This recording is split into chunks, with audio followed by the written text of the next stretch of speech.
quand les situations te disent d'abandonner, quand tu as l'impression que les promesses de Dieu tardent, quand l'ennemi veut mettre en toi le doute, quand tes regards se tournent vers les problèmes et que tu prends peur, rappelle-toi dans ces moments ce que Dieu t'a dit et persévère.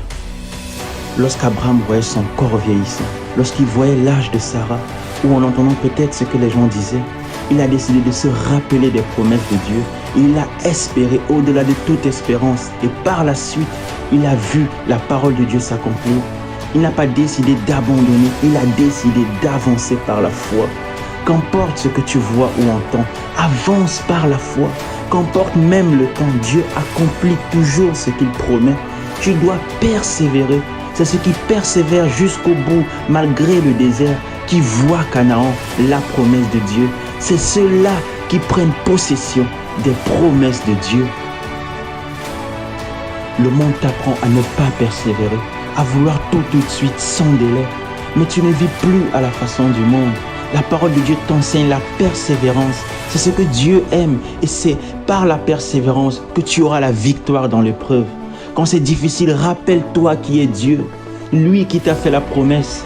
Il est le Dieu capable, le Dieu de l'impossible, le Dieu qui guérit, le Dieu qui restaure, le Dieu qui ferait un chemin.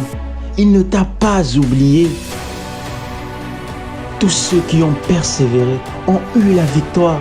Abraham, Josué, Job.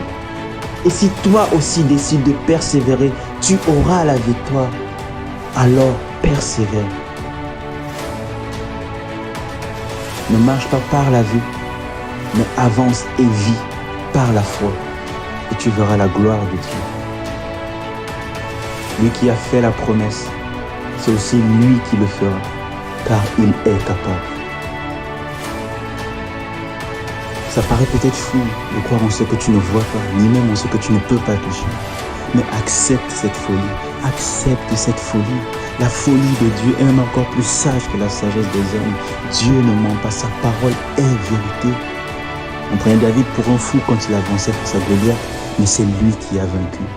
On prenait Abraham pour un fou quand il pensait qu'il aurait un enfant vu son âge, mais il l'a eu. On prenait les Josué pour des fous, mais c'est eux qui ont pris possession de Canaan.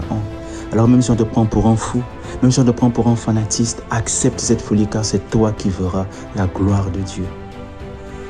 Est-ce que ceux qui arrivent, c'est parce qu'ils sont des super-héros? Non, c'est parce qu'ils se confient en Dieu. Il y a des moments où ces héros de la foi sont passés par des moments de doute, par des moments de faiblesse. Mais qu'est-ce qui les a fait tenir bon? C'est de se confier en l'Éternel. Comme David pouvait le dire, mon âme, confie-toi en l'Éternel. Quand tu passes par des moments difficiles, quand c'est difficile de persévérer, quand c'est difficile de faire ce que Dieu te demande, demande son aide, prends appui sur lui, confie-toi en lui. Il est la force de son peuple, non pas par notre force, mais par sa puissance. Alors si Dieu te demande de persévérer et que tu vois que c'est difficile, demande son aide. Que d'abandonner, demande-lui de t'encourager, de te donner la force de le faire. Et tu vas y arriver comme eux. Et ton histoire pourra changer des vies. Et ton histoire pourra encourager de millions de personnes aussi. Mais persévère, persévère, va jusqu'au bout.